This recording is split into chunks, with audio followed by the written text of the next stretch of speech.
والسابقون السابقون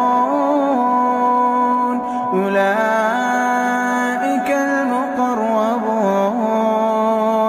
في جنات النعيم ثلة من الأولين وقليل من الآخرين على سرر موضونة متكئين عليها متقابلين يطوف عليهم ولدان مخلدون بأكواب وأباريق وكأس